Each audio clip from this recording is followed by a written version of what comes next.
जय हिंद भारतवासियों। आज के शौर्य गाथा की शुरुआत एक कहानी से करता हूं। कहानी जिसमें एक शिकारी खुद शिकार बन गया। समंदर के अंदर छुपे गाजी को राजपूत ने नेस्तनाबूद कर दिया। जिस शिकार ने भारत को अमेरिका का दुश्मन बना दिया। कहानी शुरू होती है एक गोल्फ क्लब से, जहां एक पाकिस्तानी अफसर गोल्फ कोर्स पर अपना डांस ले रहा था। तभी उसको एक कॉल आती है। जंग में सभी छुट्टियां खत्म, मैदाने जंग तैयार है, बस एक छोटा सा ऑपरेशन और दुश्मन तबाह हो जाएगा। प्लानिंग और तैयारी का वक्त मिल गया है, सिर्फ 10 दिन। यह ऑपरेशन था क्या और क्यों दुश्मन के लिए इसे ताबूत की आखिरी कील समझ लिया गया था। जो दांव सोचा वो सफल हुआ तो दुश्मन शॉक और कमांडर रॉक। नमस्कार, मैं हूं रोहित वत्स और आप देख रहे हैं बजरबट्टू दुनिया पर शौर्य गाथा।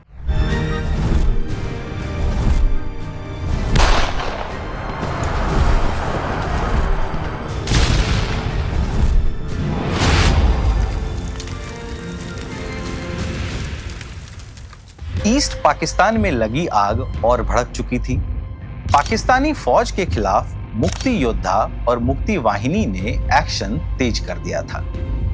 भारत ने अपना एयर स्पेस बंद कर दिया। जंग की आग सुलगने लगी थी। छिटपुट कुछ इलाकों में झड़पें भी शुरू हो गई थी। ऐसे में भारत और पाकिस्तान दोनों जंग के मूड में तैयार थे। जल, थल और आकाश यानी आर्मी, नेवी और एयरफोर्स हर एक की तैयारी पुख्ता की जा रही थी। एयर स्पेस बंद होने के बाद पाकिस्तान के पास एकमात्र रास्ता समंदर ही बचा था। वहां भी इंडियन नेवी एक दीवार बनकर खड़ी हो गई थी। पाकिस्तानी नेवी का सबसे बड़ा खौफ भी यही था कि अगर ईस्ट पाकिस्तान कट गया तो दुश्मन यानी भारत आसानी से जीत जाएगा। और इसी डर के कारण वो एक एक करके प्लान बना रहा था और उनको एग्जीक्यूट करने के लिए नेवी को तैयार भी कर रहा था। तारीख 8 नवंबर 1971। पाकिस्तानी नौसेना की शान माने जाने वाली पीएनएस गाजी के commanding officer commander Zafar Mohammad Khan Karachi के ड्राई रोड स्थित गोल्फ क्लब में गोल्फ खेलने के लिए पहुंचे थे। तभी उनके पास एक खुफिया मैसेज आता है। मैसेज में कहा गया कि आप तुरंत कराची में लियाकत बैरक स्थित नेवल कमांडर रिपोर्ट करें। कमांडर खान ने सीधे हेडक्वार्टर का रुख किया, जहां उनकी मुलाकात नेवल वेलफेयर और ऑपरेशन प्लान्स के डायरेक्टर कैप्टन भोंबल से हुई। कैप्टन भोंबल ने एक बंद लिफाफा कमांडर खान को दिया और कहा कि अपने सबमरीन पर तैनात सभी अफसरों और सेलर्स की सभी छुट्टियां कैंसिल करो और 10 दिन के अंदर मिशन के लिए रवाना हो जाओ। 10 दिन में एक ऐसा मिशन जिससे पाकिस्तान चाहता था कि वो भारत की कमर तोड़ दे, समंदर में अपना एक छत्र राज्य स्थापित कर ले, जिससे ईस्ट पाकिस्तान को आसानी से मैनेज किया जा सकता। अब आता हूं बंद लिफाफे पर। उस बंद लिफाफे में थी आईएनएस विक्रांत की पूरी डिटेल और उसको डुबा देने का सबसे बड़ा प्लान। आईएनएस विक्रांत 1971 के युद्ध के दौरान भारत का एकमात्र एयरक्राफ्ट कैरियर, जिसके डेक से उड़े फाइटर जेट्स ने ईस्ट पाकिस्तान में जमकर तबाही मचाई थी और चटगांव, मोंगला पर हवाई हमलों से युद्ध की पूरी दिशा और दशा बदल दी थी। इससे पहले पाकिस्तानी अफसरों को यह उम्मीद भी थी कि अगर विक्रांत ने अपना काम शुरू किया तो ईस्ट पाकिस्तान को आसानी से गंवा देंगे, और हुआ भी कुछ ऐसा ही। 13 दिनों के भीषण युद्ध में जो तबाही विक्रांत ने मचाई, शायद ही उसका कोई जोड़ हो। इसने ईस्ट पाकिस्तान के बंदरगाहों चटगांव, कॉक्स बाजार को ब्लॉक किया और नाकाबंदी की और अपने हॉकर सी हॉक फाइटर जेट्स से पाकिस्तानी शिप्स और जेट्स को तबाह कर दिया। पाकिस्तानी नौसेना के जानकार अफसरों को इसी तबाही की आशंका और सबसे ज्यादा टेंशन भी थी। विक्रांत के हमलों के साथ साथ जमीन पर मौजूद थल सेना ने पोस्ट दर पोस्ट, चौकी दर चौकी पाकिस्तानी फौज को बर्बाद कर दिया था और 13 दिनों के अंदर सेकेंड वर्ल्ड वॉर के बाद का सबसे बड़ा सरेंडर भी हो गया। इस सरेंडर ने न सिर्फ पाकिस्तान को दो हिस्सों में तोड़ दिया, बल्कि दुनिया की पूरी ज्योग्राफी भी बदल दी और भारत की सेनाओं ने दुनिया के नक्शे पर 136वें देश को जन्म दिया, जिसका नाम पड़ा बांग्लादेश। अब लौटते हैं हमारी मूल कहानी पर।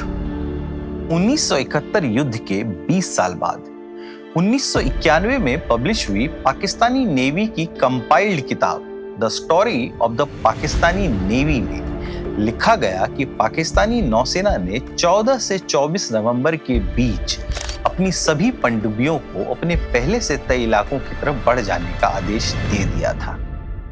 पीएनएस गाजी को सबसे दूर बंगाल की खाड़ी में जाने के लिए कहा गया था, जहां उसको भारतीय एयरक्राफ्ट कैरियर आईएनएस विक्रांत को ढूंढने और बर्बाद करने की जिम्मेदारी दी गई।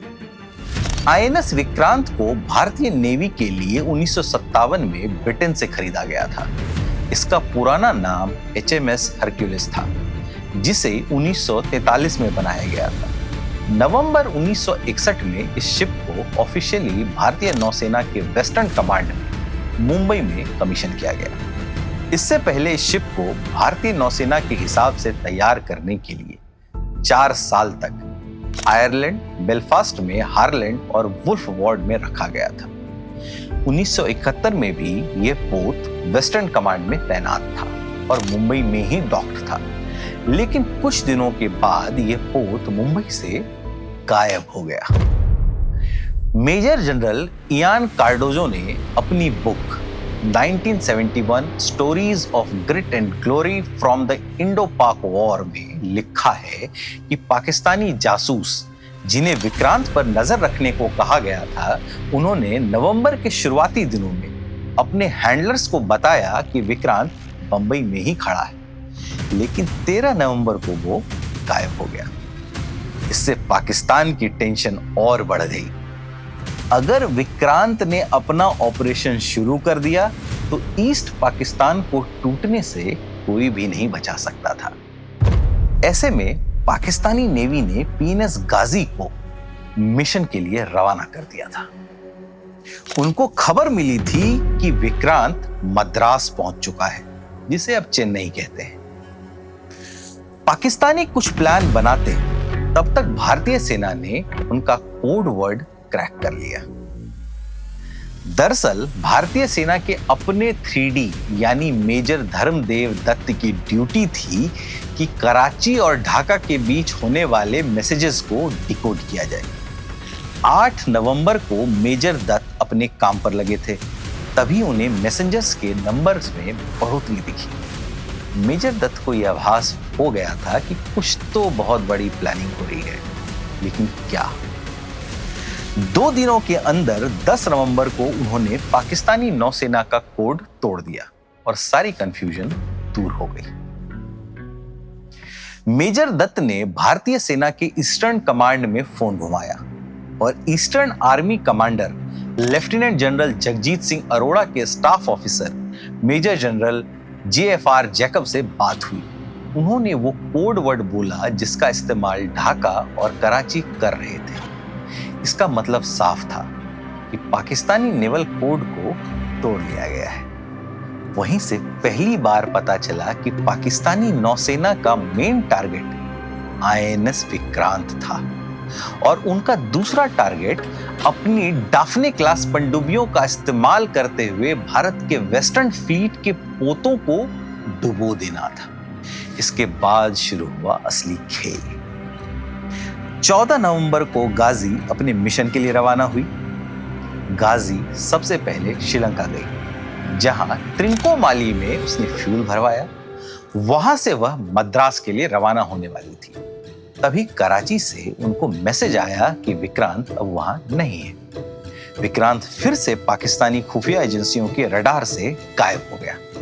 पाकिस्तान ने अपने पूर्वी कमान के कमांडर रियर एडमिरल मोहम्मद शरीफ को एक कोडेड मैसेज भेजा, जिसमें विक्रांत के मूवमेंट को लेकर जानकारी मांगी गई थी। इधर भारतीय सेना भी इन सारे कोडेड मैसेजेस को डिकोड करने में जुटी हुई थी। जैसी जानकारी मिली उस हिसाब से कमांडर जफर खान को बताया गया कि विक्रांत विशाखापट्टनम में मौजूद है। ऐसे में उन्होंने प्लान बनाया कि विक्रांत को वहीं डुबो दिया जाए और पीएनएस गाजी को विशाखापट्टनम की ओर कूच करने का आदेश दे दिया गया। इस खबर से भारतीय नौसेना में खलबली मच गई, लेकिन सीनियर अफसरों ने यह फैसला किया कि पाकिस्तान की इस बेवकूफाना हरकत का जवाब सोच समझकर ही दिया जाएगा। गाजी ने 23 नवंबर 1971 को दोबारा सेलिंग शुरू की और त्रिंकोमाली से विशाखापट्टनम की ओर कूच कर दिया। 25 नवंबर को वह मद्रास पहुंची और 1 दिसंबर की रात 11:45 पर विशाखापट्टनम के पोर्ट नेविगेशन चैनल में एंटर कर लिया। यहां से गाजी के कमांडर ने तय किया कि वह वहीं रहेंगे और विक्रांत के बाहर आने का इंतजार करेंगे। कप्तान जफर मोहम्मद खान के पास 2 ऑप्शंस थे। या तो वो आईएनएस विक्रांत पर सीधे हमला करते और उसे डुबो देते, या तब तक वह वाइजैक पोर्ट के आसपास माइंस बिछा देते। इधर भारतीय नौसेना के सीनियर अफसरों ने एक गजब का प्लान बनाया। उन्होंने चुपचाप विक्रांत को विशाखापट्टनम से अंडमान द्वीप भेज दिया और वहीं एक पुराने डिस्ट्रॉयर आईएनएस राजपूत जो मरम्मत के लिए पोर्ट पर डॉक्ड था, उसको पोर्ट से 160 किलोमीटर दूर खड़ा कर दिया।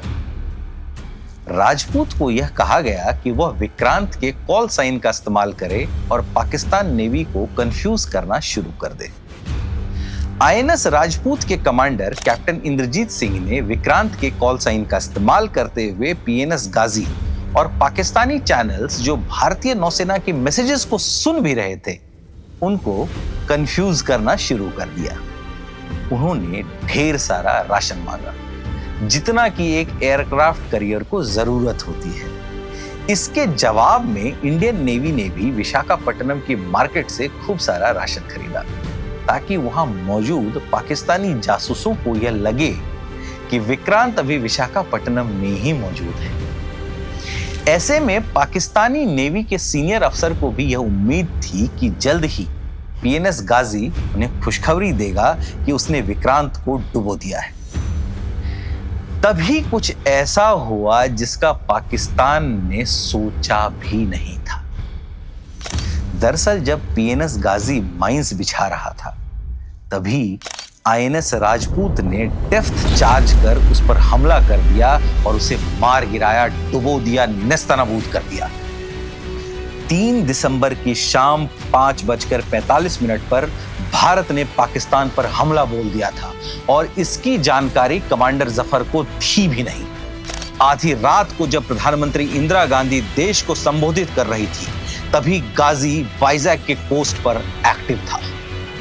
गाजी के डूबने को लेकर कई दूसरी थ्योरीज भी हैं। एक में कहा गया कि जब वो माइंस बिछा रहा था, तभी एक भारतीय शिप उसके ऊपर से गुजर गया। उससे बचने के लिए पीएनएस गाजी ने डाइव लगाई और अपने ही माइंस के लपेटे में आ गया और पीएनएस गाजी हमेशा हमेशा के लिए शांत हो गया। कुछ लोगों ने यह भी बताया कि 3 और 4 दिसंबर की आधी रात विशाखापट्टनम पोर्ट से थोड़ी ही दूरी पर एक जबरदस्त धमाका हुआ। आसपास के लोगों को लगा कि पाकिस्तान एयरफोर्स ने हमला कर दिया है, लेकिन यह धमाका पीएनएस गाजी में हुआ था।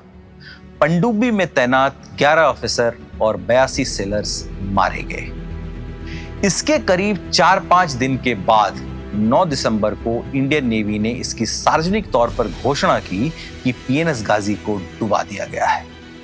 वहीं पाकिस्तान ने शुरुआती दौर में यह मानने से इनकार कर दिया। उसने कहा कि भारतीय नौसेना यह खबर इसलिए फैला रही है ताकि वह आईएनएस खुखरी के डूबने की खबर को दबा सके।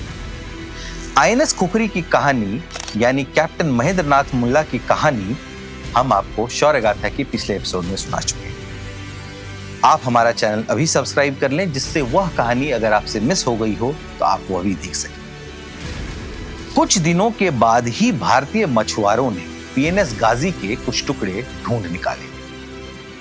कई गोताखोरों ने भी पाकिस्तान की इस पनडुब्बी के डूबने की पुष्टि कर दी। पीएनएस गाजी के डूबने से जितना पाकिस्तान दुखी था, उससे भी ज्यादा अमेरिका दुखी था। क्योंकि यह सबमरीन मूल रूप से अमेरिकन थी, जिसे उसने पाकिस्तान को लीज पर दिया था। ऐसे में एक भारतीय डिस्ट्रॉयर का इतनी आधुनिक पनडुब्बी को डुबा देना अमेरिका को हजम नहीं हो पा रहा था। अमेरिकी नौसेना में इसे यूएसएस डायबोलो के नाम से जाना जाता था। इसके डूबने से अमेरिका इतना परेशान हुआ कि उसने अपना 7वां बेड़ा भारत का सामना करने के लिए भेज दिया। हालांकि तब यूएसएसआर ने एंट्री मारी और अमेरिका को अपने कदम पीछे खींचने पड़े। बताया गया कि आईएनएस राजपूत ने 2 डेप्थ चार्ज लॉन्च किए थे। डेप्थ चार्ज एक ऐसा बम होता है जिसे किसी भी युद्धपोत या हेलीकॉप्टर से समंदर में गिराया जाता है ताकि पानी के नीचे छुपी सबमरीन को तबाह किया जा सके। डेप्थ चार्ज को एक तय गहराई पर ब्लास्ट के लिए सेट किया जाता है। जैसे ही वह उस गहराई पर पहुंचता है, एक भयानक धमाका होता है। पानी से ब्लास्ट का शॉक वेव इतना जबरदस्त होता है कि सबमरीन का ढांचा फट सकता है, अंदर के सिस्टम खराब हो जाते हैं और कई बार बिना सीधे टकराए ही सबमरीन जलमग्न हो जाती है। राजपूत के हमले के बाद पीएनएस गाजी में ब्लास्ट हुआ और वह डूब गया। पीएनएस गाजी के डूबने को लेकर पाकिस्तान ने अलग अलग थियरी पेश की, जिसमें से एक में कहा गया कि लंबे समय तक पानी के अंदर रहने के कारण उसमें हाइड्रोजन गैस काफी ज्यादा जमा हो गई थी, जिसके कारण उसमें ब्लास्ट हो गया। हालांकि समय समय पर भारत ने पाकिस्तान की हर थ्योरी को झूठा साबित किया है।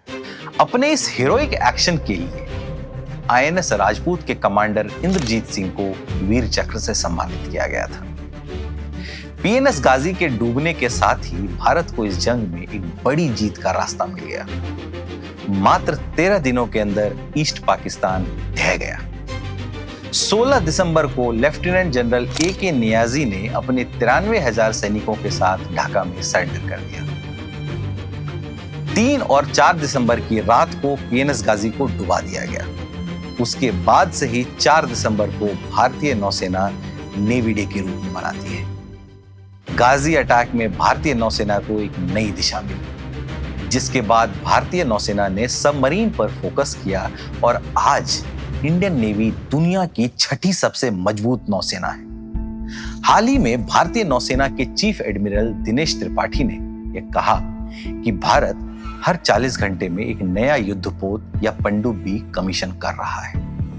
भारतीय नेवी आज आत्मनिर्भरता का एक सबसे बड़ा उदाहरण बनकर उभरी है। उसका लक्ष्य है कि 2035 तक भारतीय नौसेना को 200 से अधिक पोतों का एक बेड़ा बना देना है। आज समंदर में भारत की ताकत अजेय है। भारत के पास आज न्यूक्लियर पावर्ड सबमरीन के साथ साथ 2 एक्टिव एयरक्राफ्ट करियर मौजूद हैं। वहीं भारत अपना तीसरा एयरक्राफ्ट करियर आईएनएस विशाल भी बना रहा है। चलते चलते आपको यह भी याद दिला दूं कि भारतीय नौसेना ने 1971 के युद्ध के दौरान ही ऑपरेशन ट्राइडेंट में कराची पोर्ट को ऐसे तबाह किया था कि वह 7 दिनों तक जलता रहा था और महीनों तक पाकिस्तान को उसे बंद रखना पड़ा था। आज भारतीय नौसेना अपनी ताकत से दुनिया में कई देशों को डराने का दम रखती है। न्यूक्लियर पावर्ड सबमरीन हो या एयरक्राफ्ट करियर, चाहे डिस्ट्रॉयर हो या फ्रिगेट्स, भारतीय नौसेना हर एक टेक्नोलॉजी में अपने आप को मजबूत कर रही है। ब्रह्मोस से लेकर बराक जैसी मिसाइलें भारतीय नौसेना के शिप की ताकत को बढ़ा रही हैं। हाल ही में ऑपरेशन सिंदूर में भी हमने देखा कि इंडियन नेवी ने पाकिस्तान पर क्या जबरदस्त दबाव बनाया। समंदर में भारत की चाल दुश्मन को थर-थर कांपने पर मजबूर कर देती है।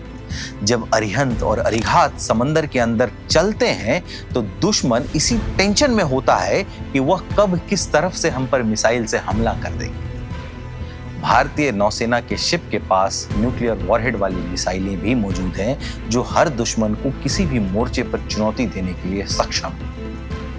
आज के शौर्यगाथा की कहानी में बस इतना ही। आशा करते हैं यह एपिसोड आपको पसंद आया होगा। ऐसे ही भारतीय शूरवीरों की शौर्य की कहानी को सुनने, समझने और जानने के लिए देखते रहिए बजरपट्टू दुनिया। तब तक के लिए इस वीडियो को लाइक कीजिए, चैनल को सब्सक्राइब कीजिए और वीडियो अपने दोस्तों तक जरूर फैलाइए। जय हिंद।